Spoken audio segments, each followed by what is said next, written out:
ज्ञान गुण सागर, जय कपीस तिहुँ लोक उजागर।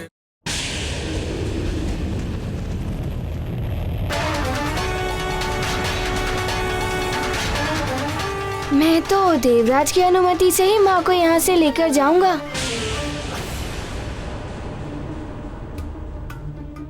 मुझे तुमसे सहानुभूति है बालक, किंतु इस बात का ज्ञात है कि देवराज अंजना को यहाँ से जाने की अनुमति कभी नहीं देंगे, क्योंकि मैं तुम्हें इंद्रदेव तक पहुँचने ही नहीं दूंगी और तुम्हें 5 दिनों तक उलझाए रखने के लिए एक सेवक ही पर्याप्त है।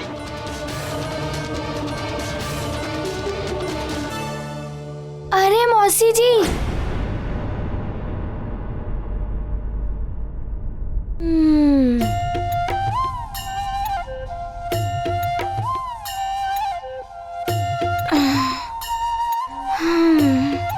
ये अतिथि गृह तो बड़ा ही सुंदर है, किंतु माँ के बिना ये गृह की सुंदरता व्यर्थ ही है।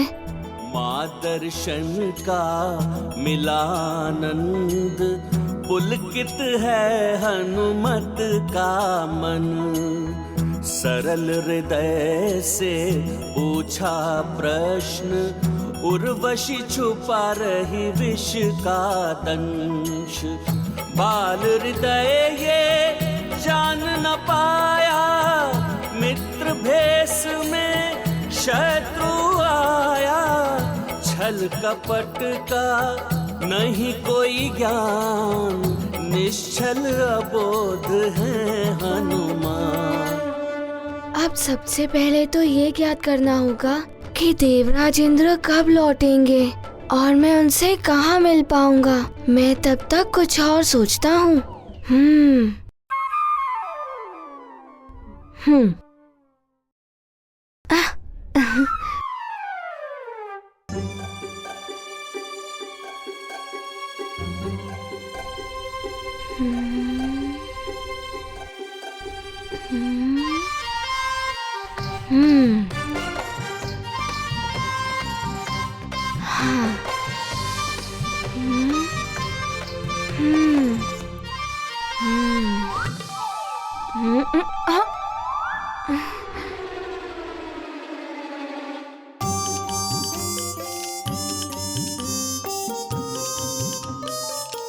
आप कौन है? मैं सेवक हूँ। मैं आपको स्वर्ग का भ्रमण कराने के लिए आया हूँ। किंतु मैं यहाँ भ्रमण करने नहीं, माँ को लेने आया हूँ। क्या आप बता सकते हैं देवराज इंद्र कब लौटेंगे और मेरी उनसे कहाँ पर भेंट हो सकती है? मैं तो सेवक हूँ, कौन कहाँ आ जा रहा है इस बात की सूचना मुझे तो नहीं मिलती। किंतु यदि आप हमारे साथ स्वर्ग भ्रमण के लिए चलें तो हो सकता है कि कहीं आपकी देवराज के साथ भेंट हो जाए। हाँ, ये हो सकता है। कदाचित इसी प्रकार देवराज से कहीं भेंट हो जाए या उनकी कोई सूचना मिल जाए। क्या सोच रहे हैं? चलेंगे हमारे साथ? हाँ, चलिए। किंतु पहले आप मुझे उसी स्थान पर ले चलिएगा जिस स्थान पर देवराज से मिलने की अधिक संभावना हो। उचित है, आइए।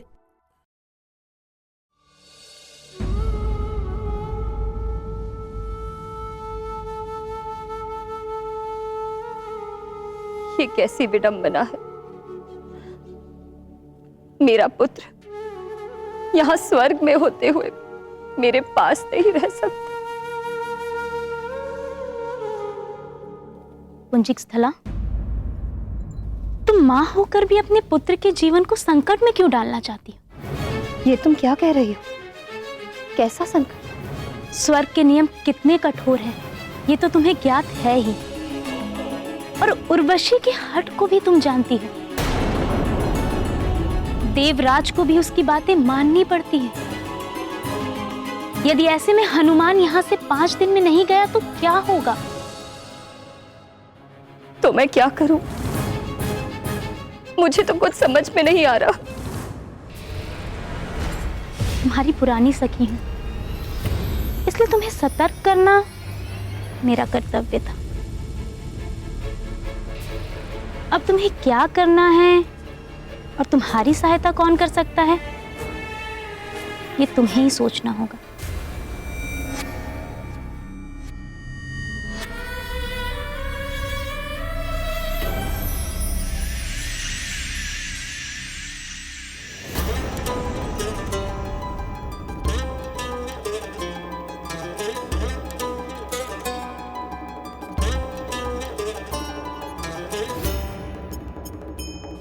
हनुमान मुझे साथ लेकर जाने की अपनी हट नहीं छोड़ेगा। कहीं ऐसे में पुनः इंद्रदेव से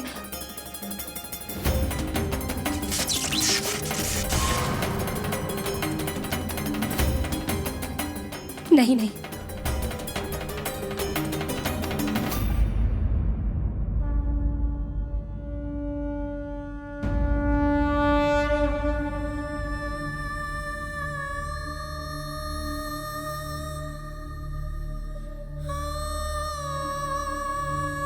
हे महादेव,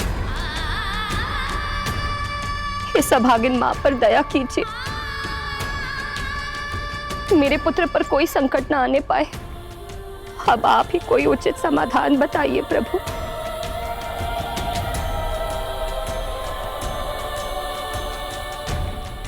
ये देखिए, दूध की नदी लड्डुओं के पर्वत से आती है ये। अरे वाह, दूध की नदी।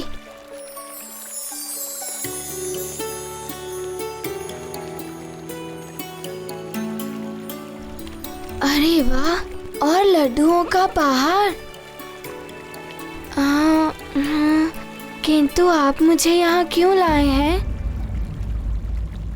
अच्छा, देवराज यहाँ प्रतिदिन लड्डू खाने और दूध पीने आते हैं। स्वर्ग में किसी को भूख और प्यास नहीं लगती, किंतु यदि आप चाहें तो आप लड्डू खा सकते हैं, दूध पी सकते हैं।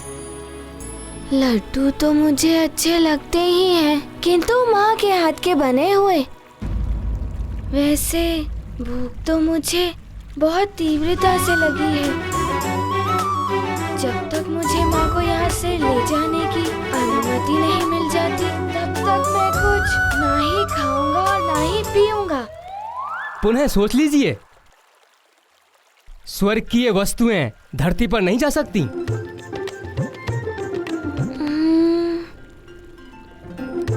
अच्छा चलिए, मैं आपको और वस्तुएं दिखाता हूँ।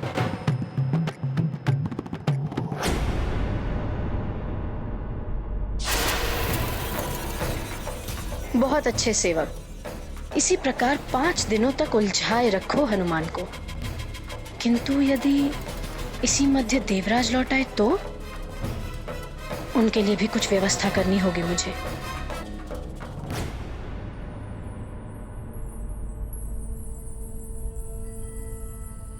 प्रणाम युवराज जयंत।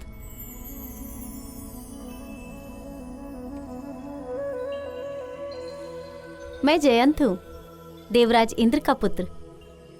तुम हनुमान हो ना?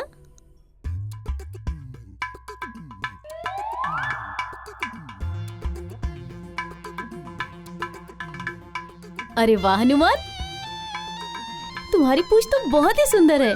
जयंत भैया, ये मेरी सखा है।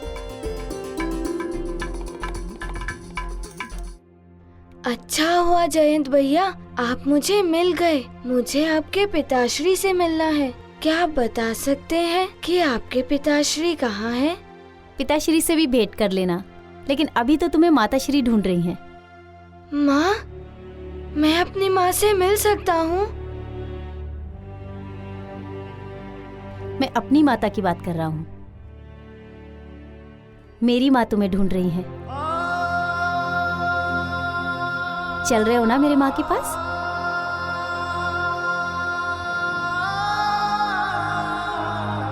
चलो।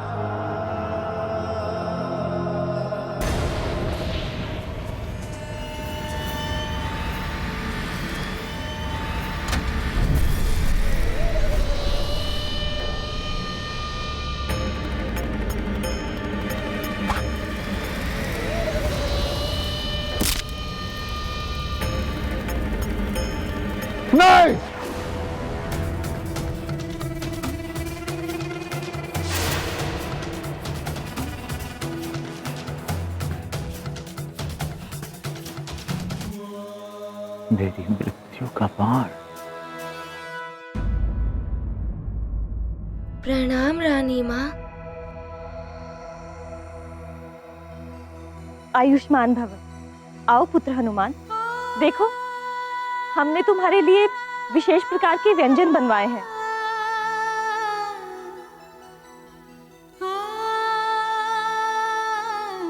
पुत्र जयन, आओ, ये भोजन आपको भी रुचिकर लगेगा। आओ।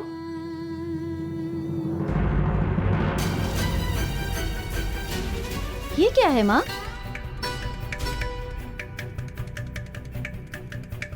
आपको तो ज्ञात है ना कि मुझे दूध के व्यंजन तनिक भी अच्छे नहीं लगते, और खीर देखकर तो खाने का मन ही नहीं होता। फिर ये सब क्यों माँ?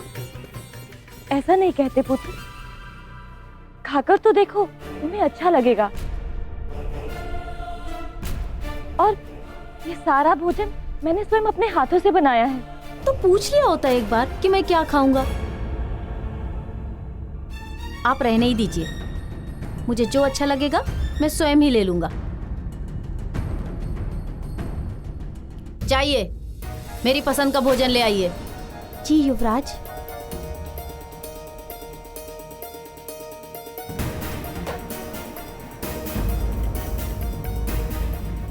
पुत्र हनुमान, तुम तो मेरे हाथों से बना हुआ भोजन ग्रहण कर लोगे ना? महारानी माँ, माँ के हाथों में अमृत होता है। माँ के हाथों का बनाया हुआ भोजन सारे संसार में रुचिकर होता है। मैं आपके भोजन का अनादर नहीं कर सकता।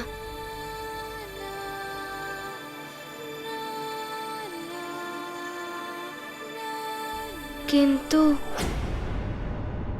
मैं क्षमा प्रार्थी हूँ, आपसे कुछ निवेदन करना चाहता हूँ महारानी माँ। परंतु क्या तुम भी? नहीं, मुझे क्षमा कर दीजिए, मैं भोजन ग्रहण नहीं कर सकता।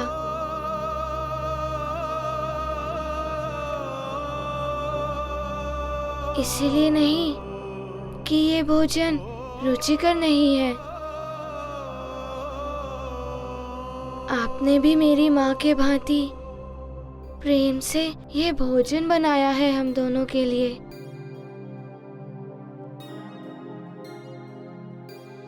किंतु जब तक मेरी माँ मुक्त नहीं हो जाती, तब तक आप ही सोचिए, मैं उनका पुत्र भोजन कैसे ग्रहण कर सकता हूँ।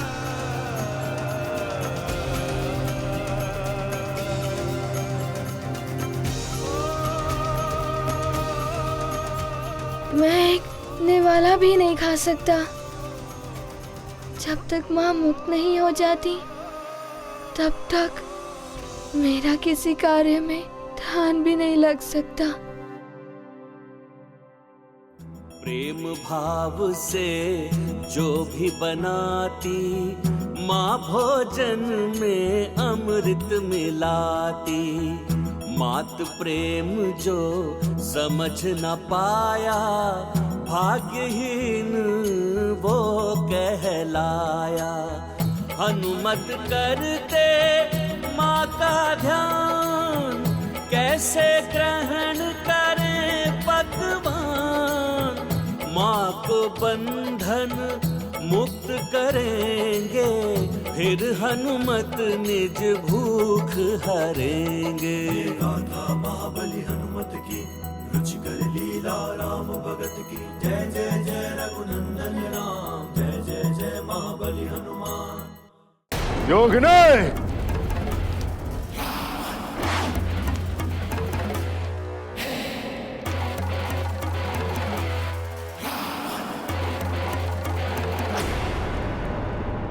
योगिनी, मैंने फिर से वही स्वप्न देखा, वही पूछ, जलती हुई लंका। क्या है स्वप्न का अर्थ योगिनी?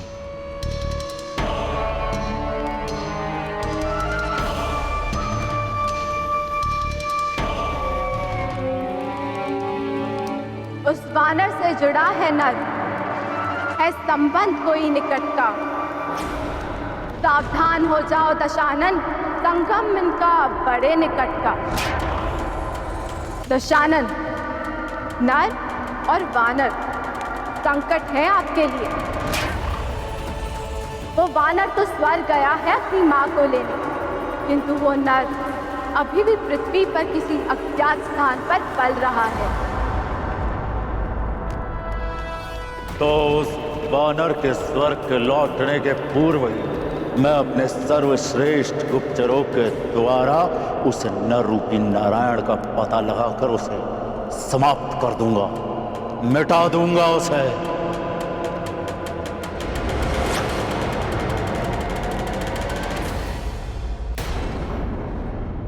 मात्र प्रेम की ऐसी भावना, स्वर्ग में तो ऐसी भावना दिखाई ही नहीं देती।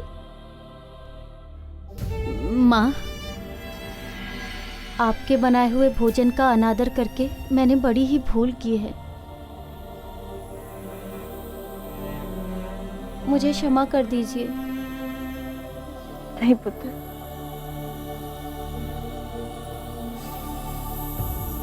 हनुमान, तुमने मेरे नेत्र खोल दिए हैं, माँ की ममता से अवगत करा दिया है। मैं सदैव तुम्हारा आभारी रहूंगा।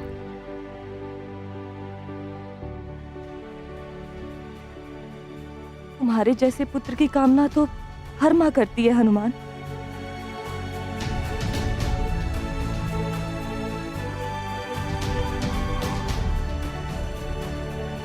महारानी माँ, मुझे देवराज जी की प्रतीक्षा है। वे कब लौटेंगे?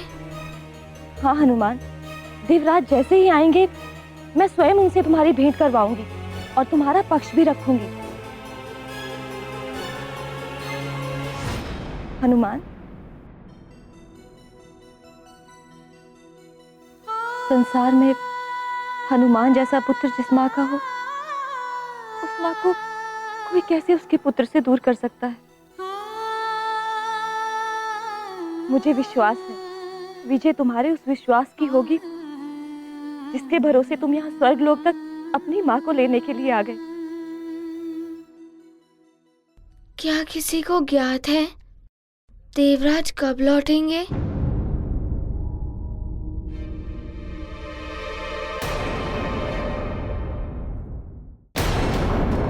क्या बात है उर्वशी, आज बड़ा सच सवर रही हो। बहुत दिनों से कहीं भ्रमण पर नहीं थी। नवग्रहों की बिगड़ी दशा, प्रलय का भय, यही सब चल रहा था ना। आज मन हुआ कि कहीं निकला जाए। अच्छा, अकेले ही या?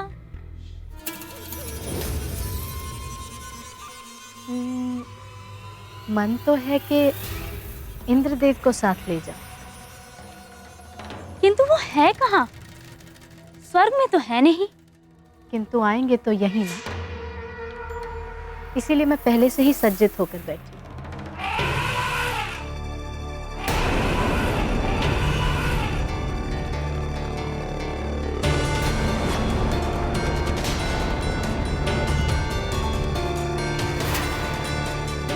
वाह, बड़ा सच्चा है तुम्हारा प्रेम।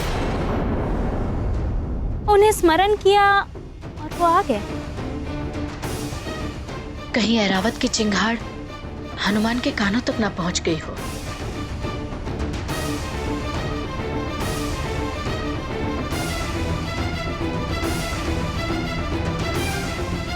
मैं जानती हूँ तुम्हारा ये प्रेम इस समय मात्र हनुमान को देवराज से दूर रखने के लिए। ये तो उसी श्वेत गजराज की ध्वनि है। हाँ हनुमान, लगता है देवराज आ गए हैं। अब आज पहले दिन ही तुम्हारी उनसे भेंट हो जाएगी।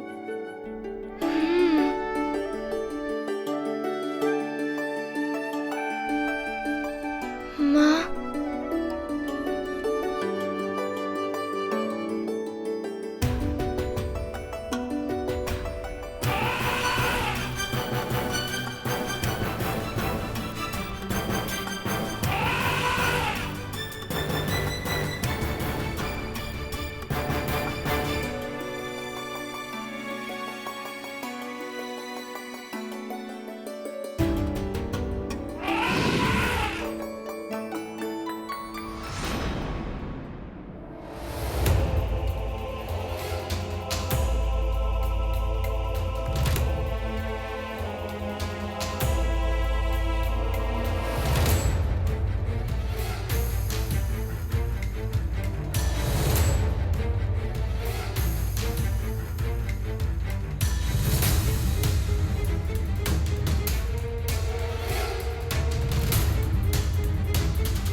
देवराज के अतिरिक्त ये अनुमति कोई नहीं दे सकता। स्वर्ग की एक मर्यादा है, मृत्यु और सदगति के बिना कोई भी मनुष्य यहाँ 5 दिन से अधिक नहीं रह सकता।